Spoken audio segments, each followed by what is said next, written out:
गीता तो खूब पढ़ी है और भगवत गीता के बारे में सब जानते हैं। उद्धव गीता के बारे में कौन जानता है? उद्धव गीता भगवान श्री कृष्ण और उद्धव जी के मन में एक ऐसे प्रश्न जो हमारे सबके मन में भी है और हम उनका भी समाधान चाहते हैं।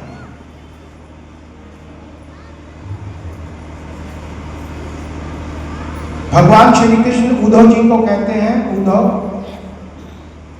समय समय पर मुझसे सबने कुछ ना कुछ वरदान मांगे हैं, तुमने मुझसे आज तक कभी कुछ नहीं मांगा। मैं चाहता हूं तुम मुझसे कुछ मांगो, मैं तुम्हें कुछ देकर तुम्हारा भला करना चाहता हूं और इससे मुझको भी संतुष्टि प्राप्त हो। ध्यान से सुनिएगा। उद्धव जी कहते हैं भगवान श्री कृष्ण, भगवान श्री कृष्ण के इतना कहने पर भी उद्धव जी ने अपने लिए कुछ नहीं मांगा, क्योंकि वो अपने मन में जो शंकाएं थी उसका समाधान भगवान श्री कृष्ण से चाहते थे। कहने लगे भगवान श्री कृष्ण से कि महाभारत काल की कुछ घटनाओं को मैं ठीक से समझ नहीं पाया। देखिए उद्धव जी कह रहे हैं भगवान जी कि महाभारत काल की घटनाओं को मैं ठीक से समझ नहीं पाया, आपके उपदेश कुछ और हैं और आपका व्यक्तिगत जीवन कुछ और। देखिए उद्धव जी भगवान श्री कृष्ण को कह रहे हैं, कभी कभी हम लोग भी यही बात यहां पे बोल देते हैं कि माइक में जो हम बोल रहे हैं क्या जीवन भी हमारा वैसा है? माइक में तो बड़ी बड़ी बातें कर लेते हैं, ऐसा करो वैसा करो। तो उद्धव जी भी यही बात कह रहे हैं भगवान श्री कृष्ण से कि आपके उद्देश्य कुछ और है और आपका व्यक्तिगत जीवन कुछ और है। कृपा करके मुझको ठीक ढंग से समझाएं, मेरी जिज्ञासा को शांत करें। भगवान श्री कृष्ण कहते हैं कि कुरुक्षेत्र के मैदान में मैंने जो अर्जुन से कहा था वो भगवत गीता होगी।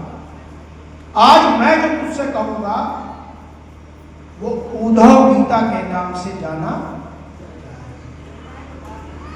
उद्धव जी कहते हैं भगवान श्री कृष्ण से कि सच्चा मित्र कौन है?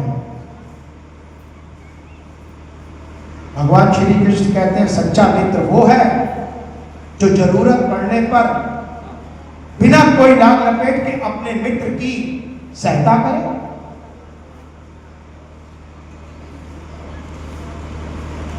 तो उद्धव जी कहते हैं कि पांडव आपके बड़े परम मित्र थे, संकट के समय सहायता करने वाले के रूप में उन्होंने आपके ऊपर पूरा विश्वास किया। कृष्ण, आप ज्ञानी हो, आप वर्तमान भूत और भविष्य के ज्ञाता हो, पर अभी आपने जो सच्चे मित्र की परिभाषा दी, क्या आपने उस परिभाषा के अनुसार काम किया?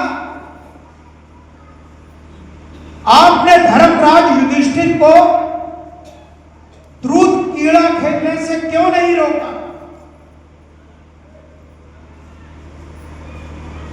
हम लोग भी तो यही सोचते हैं, जब इतनी बड़ी महाभारत हो गई, क्यों महाभारत बड़ी हुई? जुए करके ना। तो उद्धव जी ने भगवान श्री कृष्ण से यही कहा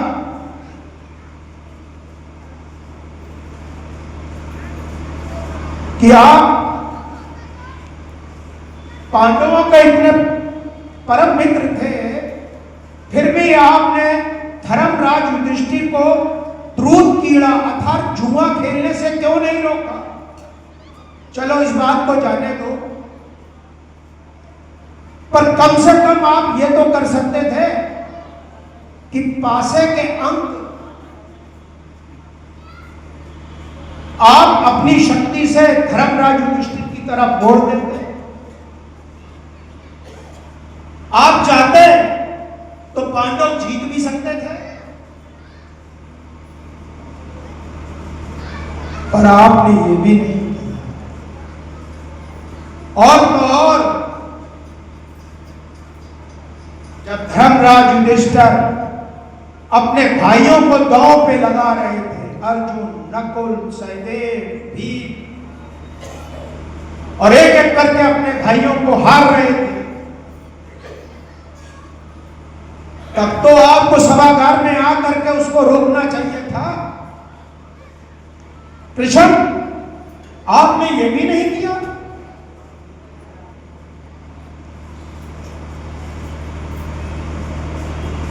दुर्योधन के कहने पर, पांडवों को अच्छी किस्मत वाला कहने पर, द्रौपदी को दांव में लगाने के लिए कहा और बदले में जो जीती हुई संपत्ति थी उसको वापस करने का लालच दिया। आपने तब भी आकर के कृष्ण उनको नहीं रोका, ये क्या कर रहे हो?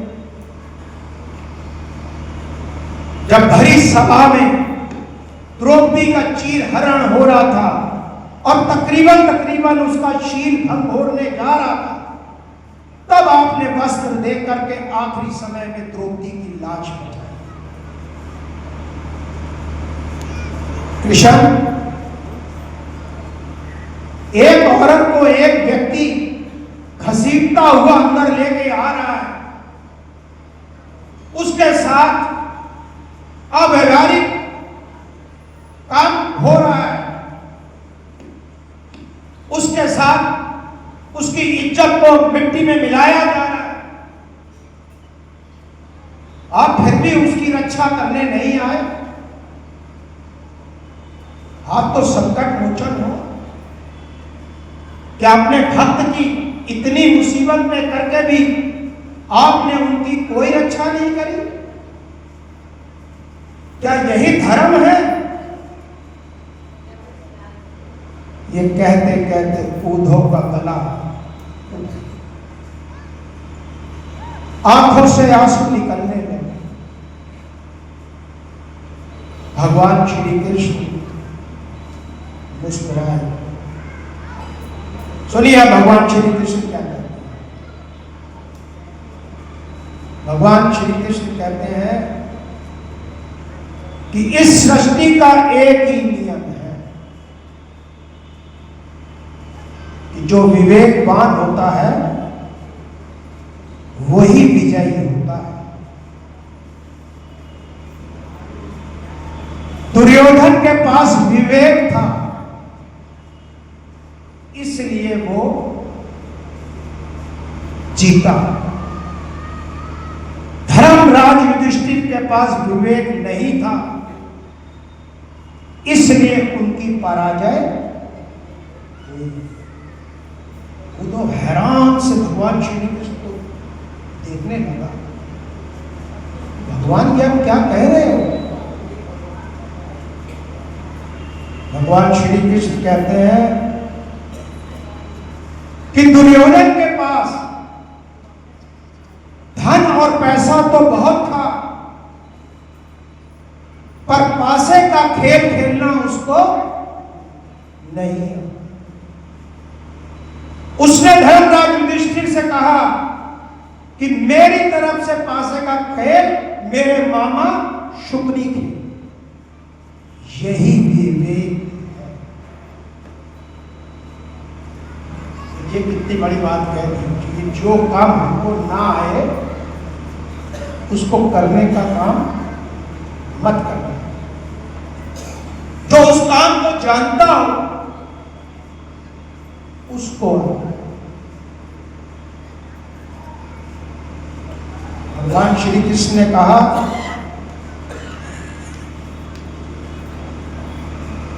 कि युधिष्ठिर,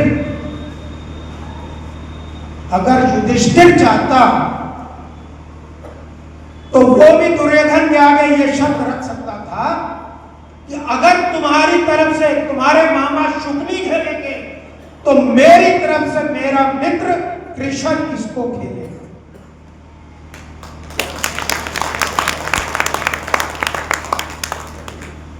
अब उद्धव ये बताओ, एक तरफ शुक्नी है और एक तरफ मैं हूं, तो जो पासे के अंक हैं, जैसा शुक्नी चाह रहा था वैसे आएंगे कि जो मैं चाहूंगा वो आएंगे?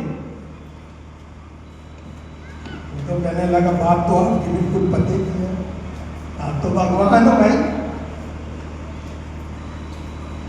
भगवान श्री कृष्ण कहते हैं चलो छोड़ो इस बात को कि पांडव ने हमको नहीं बताया, पर पांडव ने एक गलती बहुत बड़ी करी। उन्होंने विवेक शून्यता का परिचय देते हुए मुझे अपनी प्रार्थना में बांध लिया और कह दिया कि जब तक आपको बुलाया ना जाए आप सभागार में नहीं आए। भगवान श्री कृष्ण कहते हैं क्योंकि पांडव अपने दुर्भाग्य का खेल मुझसे छुप कर करके खेलना चाहते, वो नहीं चाहते थे, पांडव नहीं चाहते थे कि मुझको पता चले कि वो जुआ खेलने जा रहे। मैं सभागार के बाहर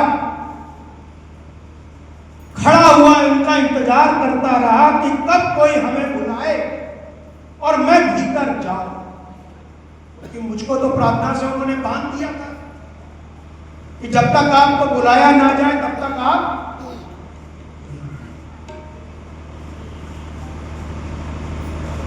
कहते हैं कि जब धर्मराज युधिष्ठिर अपने भाइयों को दांव पे लगा रहे थे,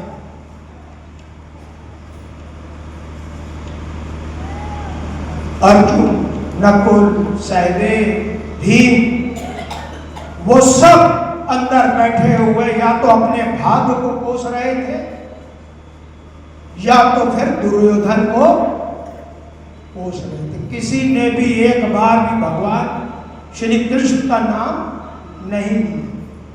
और तो और जब द्रौपदी को भी बीच सभा में दुशासन घसीटता हुआ लेकर के आया तो द्रौपदी ने भी उसके अंदर जितनी समर्थता थी, द्रौपदी के अंदर जितनी ताकत थी, उसने पूरा मुकाबला किया। जब वो आखिर में थक गई, चूर हो गई, तो उसने क्या किया? भीष्म पितामह, गुरु द्रोणाचार्य, महाराजा धृतराष्ट्र उसकी तरफ सहायता के लिए पुकार, पर कोई भी नहीं। फिर अपने पतियों की तरफ, अर्जुन की तरफ, भीम की तरफ, नकुल की तरफ, सहदेव की तरफ, सबकी तरफ पुकारा कि मुझको बचाओ, पर किसी भी भाई ने, किसी भी पति ने नहीं। जब चारों तरफ से वो हताश हो गई तो क्या कहती है? हे कृष्ण हरे मुरारी, हे कृष्ण हरे मुरारी, हे कृष्ण हरे मुरारी। भगवान श्री कृष्ण कहते हैं जैसे ही उसने मुझको पुकारा मैं तुरंत अंदर गया और द्रौपदी की मैंने वस्त्र लेकर के लाज बचाई। बताओ मेरा क्या इसमें कसूर?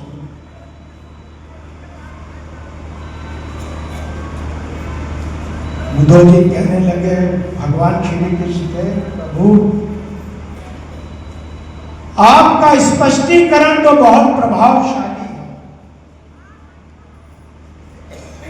पर मेरे मन के अंदर भी एक शंका और है। भगवान श्री कृष्ण बोले, बताओ अब क्या शंका रह गई? बोले एक बात बताइए,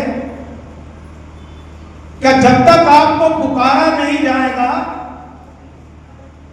तब तक आप उनकी सहायता करने नहीं जाओगे?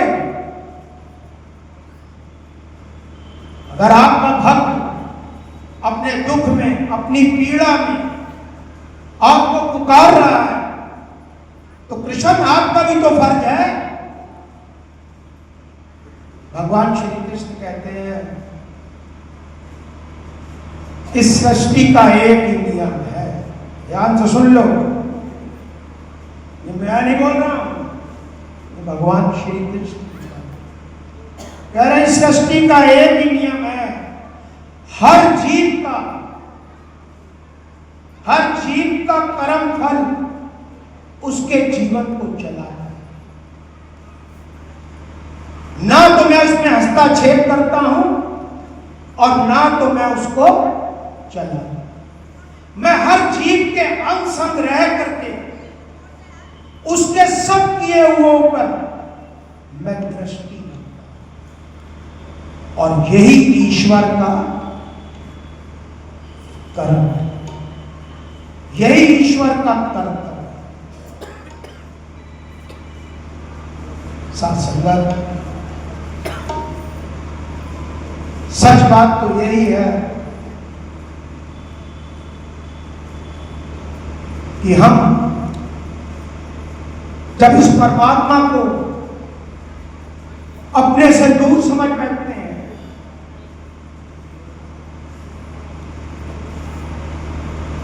तभी जीवन में कष्ट हमारे जीवन में आते हैं।